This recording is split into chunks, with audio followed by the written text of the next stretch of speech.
दोस्तों हाल ही में मैंने तांतीराम चैप्टर 1 टेल्स ऑफ शिवकाशी नामक तेलुगु मूवी देखा है जिसे एम मेहर दीपक डायरेक्ट करे हैं। IMDb पे इस फिल्म को मिले हैं an amazing 7.8 stars out of 10 और रॉटन टोमेटोज पे it has a whopping 98% audience score. इस फिल्म की प्रेजेंटेशन थोड़ी यूनिक सी है जहां हमें कहानी तो दिखाई जाती है, साथ ही कई जगह पे नरेशन भी होती रहती है। तो आज की वीडियो में हम तांतीराम फिल्म की कहानी को जानते हुए इसके एंडिंग पे थोड़ी बातें करेंगे। अब वीडियो शुरू करने से पहले मेरी आप सभी से एक रिक्वेस्ट है कि अगर आपको ये वीडियो पसंद आती है तो वीडियो को लाइक और चैनल को सब्सक्राइब जरूर कीजिएगा। So now with that said, let's roll the intro.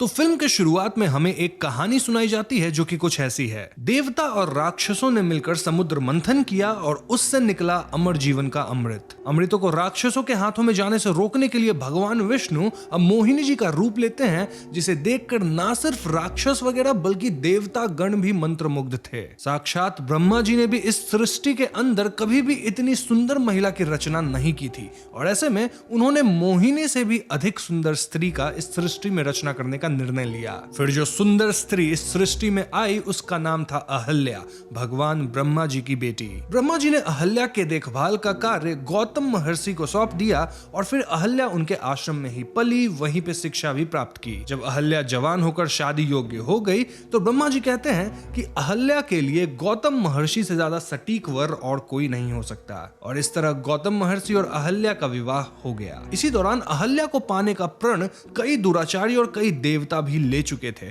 और इनमें से एक भगवान इंद्र भी थे। तो एक बार जब गौतम महर्षि नदी में स्नान करने गए तो इंद्र जी गौतम महर्षि का रूप लेके अहल्या के साथ शारीरिक संबंध बनाए। अपने काम को अंजाम देने के बाद आश्रम से निकलते वक्त गौतम महर्षि वहां आ गए और वो इंद्र जी को पकड़ लिए। वो इंद्र जी को शाप दे दिए, साथ ही अहल्या को भी इस कुकर्म के लिए कोसने लगे। वो अहल्या को भी शाप दिए जिससे अहल्या की सुंदरता खत्म हो जाती है और वो एक मूर्ति में तब्दील हो जाती है। अब इस कहानी को सुनाने के बाद नरेटर कहते हैं कि इसी कहानी से मिलती जुलती एक घटना अजय के गांव शिवकाशी में भी हुई थी। तो यहाँ से सीन अजय पे फोकस करता है जो कि हैदराबाद की एक छोटी सी कंपनी में काम करता है और फिलहाल वो अपने गांव आया है जहां वो अपने दोस्तों के साथ पीने के जुगाड़ में है। अजय एक लोकेशन डिसाइड करता है जहां वो और उसके 3 दोस्त आराम से बैठ के पियेंगे। इन चारों की बातों से हम समझ पाते हैं कि ये लोग ज्यादा पी लेने के बाद नाटक वगैरह करते हैं, लाइक क्रश को कॉल करके प्रपोज करना जबकि कॉल क्रश का बाप उठा लिया हो। और ऐसे ही लफड़ों से बचने के लिए ये लोग गांव से थोड़ी दूर सुनसान जगह पे पीने बैठे थे। अब मजे मजे में हॉरर स्टोरीज की बात उठी जाती है और अजय कहता है कि मैं अपने गांव की एक सच्ची हॉरर स्टोरी तुम सबको सुनाता हूं, लेकिन हॉरर स्टोरी को जानने से पहले तुम लोगों को जिन के बारे में थोड़ा समझना होगा, तभी कहानी सेंस बनाएगी। नाउ इस पॉइंट पे अजय के नरेशन के साथ स्टोरी हमें सुनाई और दिखाई जाती है जो कि मैं अब आप लोगों को बताऊंगा। अजय कहता है कि इस ब्रह्मांड में जिस तरह भगवान ने मनुष्यों की रचना करी, ठीक वैसे ही उन्होंने जिन्न की भी रचना करी। जिन्न हमारे साथ हमारे बीच रहते हैं, something like in a parallel world, जहां वो तो हमें देख सकते हैं लेकिन हम उनको नहीं देख सकते। जिनके पास कुछ अद्भुत शक्तियां होती हैं, जैसे वो इंसानों से लगभग 10 गुना ज्यादा ताकतवर होते हैं। इनफैक्ट जरूरत पड़ने पे वो किसी इंसान की या फिर किसी जानवर का भी रूप ले सकते हैं। इतना ही नहीं, वो खुद को इंसानों के सामने प्रकट भी कर सकते हैं। लेकिन भगवान ने जिन्न के ऊपर कुछ सख्त नियम लगाए हैं और उन नियमों में से सबसे महत्वपूर्ण नियम यह है कि एक जिन्न कभी भी औरतों के साथ शारीरिक संबंध नहीं बना सकते। अब मोस्टली तो सारे जिन्न इन रूल्स को फॉलो करते हैं क्योंकि रूल्स फॉलो ना करने की कड़ी सजा मिलती है, लेकिन कुछ जिन्न विरोध भी करते हैं। वो किसी औरत से संबंध बनाना चाहते हैं और इसके लिए वो ऐसे लोगों को टारगेट करते हैं जो कि एकदम अकेले हों। अगर वो अकेला इंसान जिन्न को रिस्पॉन्ड किया, मतलब वो जिन्न की जाल में फंस गया। तो अब जबकि आप जिन्न के बारे में समझ गए हैं, चलिए मैं आपको जिन्न की वो कहानी सुनाता हूं जो अजय अपने दोस्तों को सुनाया है। तो बात 1975 की है, जब उसके गांव के बाहरी इलाके में आदि लक्ष्मी नामक पटाखों की फैक्ट्री हुआ करती थी। इस फैक्ट्री के मालिक का नाम आदि भान था और एक दिन आदि भान से मिलने उनका बेटा बालचंद्रन आता है जो कि अपने हाथ में एक खत लिए हुए था। ये खत आदि भान की पत्नी लिखी थी और इस खत में लिखा था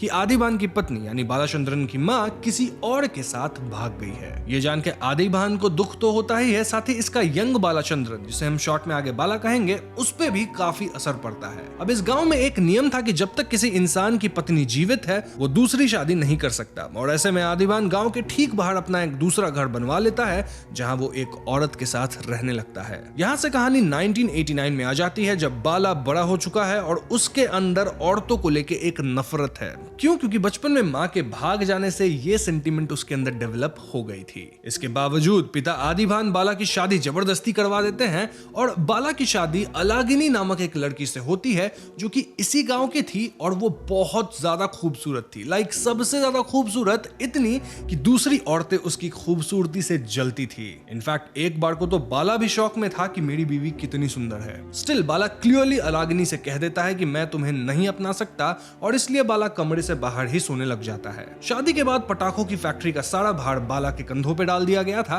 क्योंकि बाला के पिता तो दूसरी औरत के साथ गांव के बाहर वाले घर में रहने लगे थे। बाला अपनी बीवी अलागिनी से भी दूरी बनाए रखता था जिस वजह से बाला काफी अकेला सा हो गया था। हालांकि अलागिनी कोशिश कर रही थी कि वो बाला से करीबी बना सके। तो एक दिन बाला जब फैक्ट्री में होता है तो अचानक उसके ऑफिस की लाइट्स फ्लिकर करती है और उसे एक डरावनी आवाज सुनाई देती है जो कि जिन की आवाज थी। पहले तो बाला को लगता है कि ये बस उसकी इमेजिनेशन है, लेकिन जिन बाला को यकीन दिला देता है कि जो बाला सुन रहा है वो सच है। कैसे? वेल, जिन बाला का एक सीक्रेट रिवील करता है जो कि बाला के सिवाय किसी और को पता नहीं था। एंड दैट सीक्रेट वाज कि बाला एक बार अपनी ही फैक्ट्री से 10,000 रुपए चुरा के जुए में हार गया था और फिर वो चोरी का इल्जाम अपने एक एम्प्लॉय पे लगा के उसे निकलवा दिया। अब ये सुन के बाला एकदम डर जाता है और वो फौरन अपने पिता के पास जाके उनको वो चोरी वाली बात बता देता है। बाला के पिता कहते हैं कि ये सब कोई बात नहीं है, तुम फैक्ट्री चलाने पे ध्यान दो और अगर तुमसे फैक्ट्री नहीं चल पाएगी तो छोड़ दो ये सब काम, मैं संभाल लूंगा। अब इन कठोर बातों को सुन के बाला थोड़ा सा हर्ट होता है और शायद इसी वजह से बाला को उस रात इन्हीं चीजों से जुड़ी बुरे सपने आते हैं और ऐसे में अलागिनी बाला को काम डाउन करती है। इस पॉइंट पे अलागिनी और बाला फिजिकली क्लोज आते हैं और अब बाला को अपनी पत्नी से प्यार हो गया था। बाला अलागिनी को बताता है कि अपनी माँ के भाग जाने के बाद से ही उसे डरावने सपने आते रहे हैं और वो एकदम अकेला हो गया था, लेकिन अब उसके साथ अलागिनी है और वो इससे बहुत खुश है। इनफैक्ट बाला अलागिनी से अब तक इतनी दूरी बनाए रखने के लिए माफी भी मांगता है। अब आगे के सीन्स में हम व्यूअर्स को दिखाया जाता है कि कैसे बाला और अलागिनी बहुत ज्यादा क्लोज आ गए हैं और एक दिन अलागिनी बाला के ऑफिस में उसका खाना लेके आती है।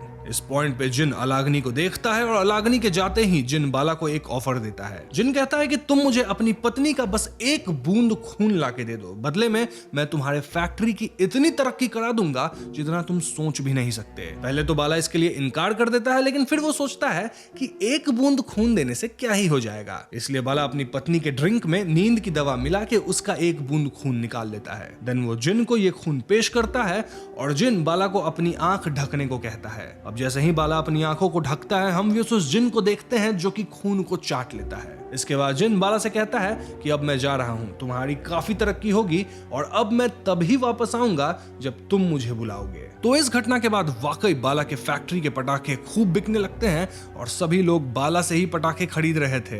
देखते ही देखते बाला काफी तरक्की कर गया। इनफैक्ट वो एक नई फैक्ट्री बनाने के लिए लोन भी ले लिया। बाला के पिता भी कह देते हैं कि तुम तो मुझसे भी बेहतर फैक्ट्री को चला रहे हो। यहाँ बाला और अलागिनी भी काफी क्लोज आ चुके थे और अलागिनी एक दिन बताती है कि कैसे बचपन में ही वो अपने माता पिता को खो दी थी और उसका भरण पोषण उसके चाचा किए हैं। ये सुन के बाला अलागिनी से वादा करता है कि वो उसके सब नखरे उठाएगा और उसको बहुत प्यार देगा, वो प्यार जो शायद अलागिनी अपने माँ बाप से कभी नहीं पा सकी। खैर, कुछ ही महीनों में दिवाली आने वाली थी और उससे पहले बाला की नई फैक्ट्री तैयार हो चुकी थी। एवरीथिंग वाज परफेक्ट, लेकिन अब बाला के मन में लालच आ चुका था। बाला जिन को वापस बुलाने की गलती कर देता है और वो जिन से कहता है कि मुझे और मुनाफे कमाने हैं, लाइक डबल कमाने हैं और इसके लिए आप मेरी फिर से मदद कर दीजिए। बदले में मैं आपको फिर से अपनी बीवी की एक बूंद खून लाके दे दूंगा। इस बार जिन कहता है कि बेटा मुझे अब तुम्हारी बीवी का खून नहीं बल्कि तुम्हारी बीवी ही चाहिए। ये सुन के बाला चौंक जाता है और तुरंत मना करता है, लेकिन जिन कहता है कि तुम मुझे मना नहीं कर सकते,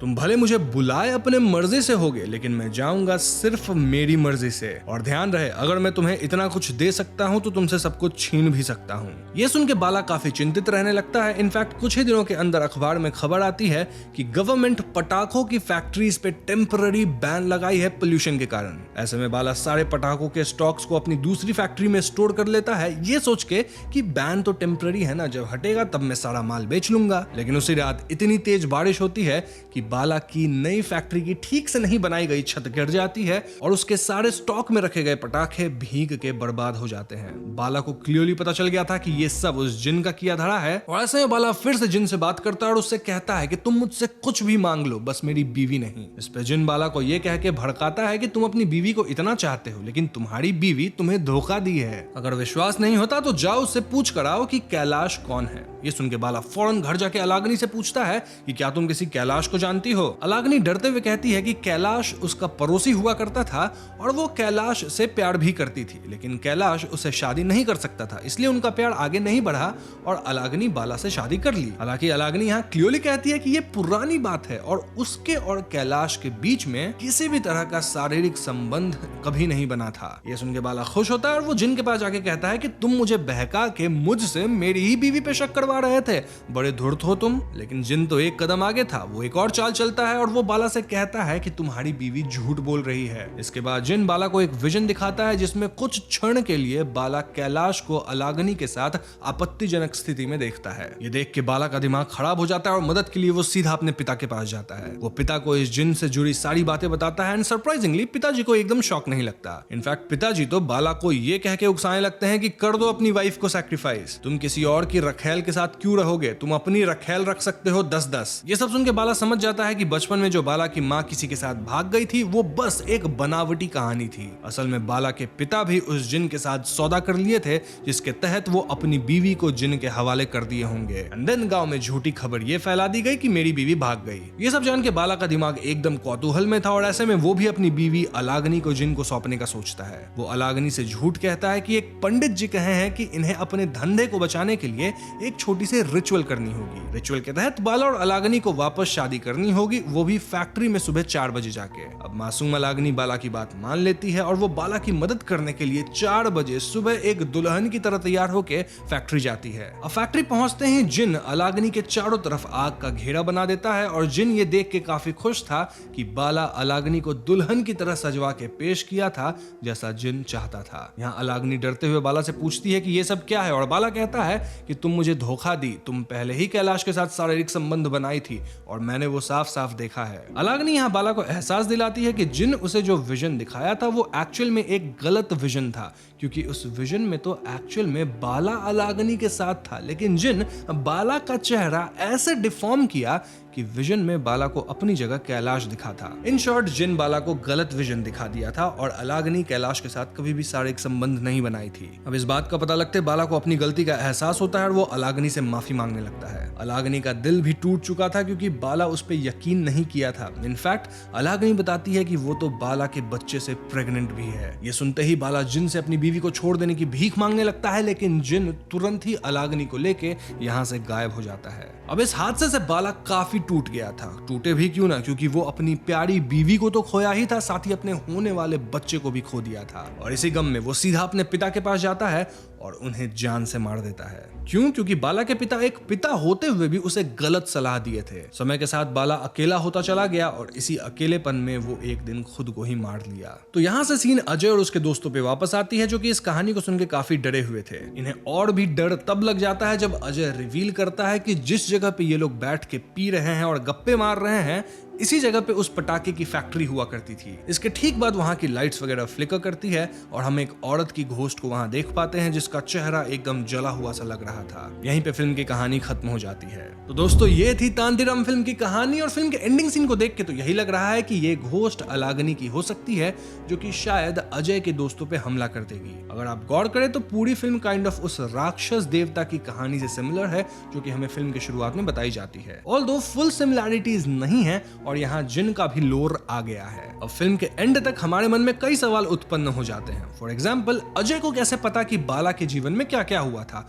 देखा जाए तो बाला की पूरी कहानी एकदम पर्सनल थी, जो कि सिर्फ उसे ही पता होनी चाहिए थी। मतलब इस कहानी से अजय का भी कुछ तो संबंध जरूर है, तभी तो अजय अपने दोस्तों को इसी जगह पे पीने लेके आया है। क्यों लेके आया यहाँ, ये भी क्लियर नहीं है। एंड मोस्ट इंपॉर्टेंट कि उस फैक्ट्री का नाम आदि लक्ष्मी क्यों है? क्या आदि लक्ष्मी कोई थी जिसके बारे में हमें बताया नहीं गया है? देन जिन वहां क्यों आया और यहाँ से कैसे गया? क्या इसके पीछे कोई और कहानी है? वेल, इन सारे सवालों का जवाब तो हमें तांतीराम फिल्म के चैप्टर 2 में ही मिलेगी और फिलहाल तो वो फिल्म रिलीज नहीं हुई है। तो जब भी वो फिल्म रिलीज होगी मैं अपने चैनल पे उस फिल्म की कहानी को लेकर जरूर आऊंगा। तब तक अगर आपको ये वीडियो पसंद आती है तो वीडियो को लाइक और शेयर करें। साथ ही अगर आपके मन में कोई थियरी है तो कमेंट में लिख दीजिएगा और चैनल पे नए हैं तो हमें सब्सक्राइब भी कीजिएगा, क्योंकि हम अपने चैनल पे ऐसे वीडियोस लाते रहते हैं। पीस।